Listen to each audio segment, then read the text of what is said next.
We're gonna start today's flower collage with a fringe cut. That's making those tiny little cuts all the way down one side of that paper.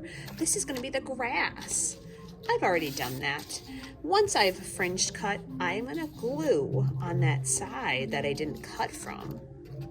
And this is gonna get lined up at the bottom of our tall paper. No spaces left down there. We don't want it to look like that grass is floating. Once you start your fringe cut grass, you're gonna get your bubble art back.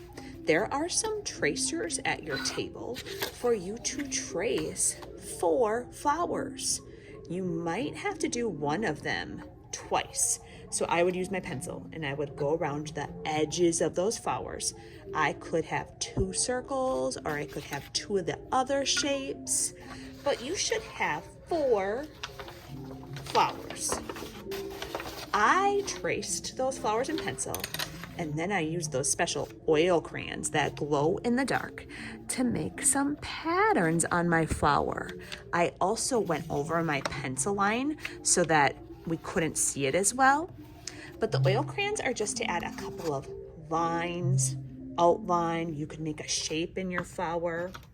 Once I have my 4 flowers traced and I have oil crayon on them, I'm gonna cut them out and I'm trying to save that beautiful oil crayon outline so that I can see it all the way around my flower. I can see that orange color.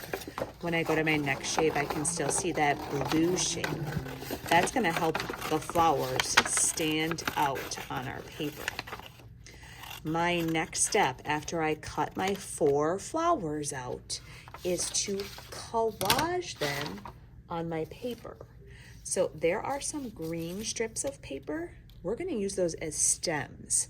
We want the stem though to be touching the grass. So I kind of just tucked it down and I can glue my flowers together.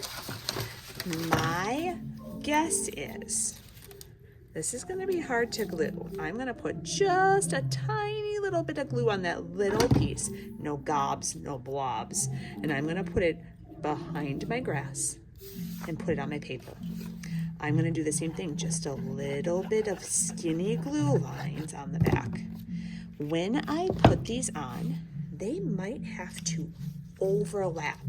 That means my next flower, it could touch this flower.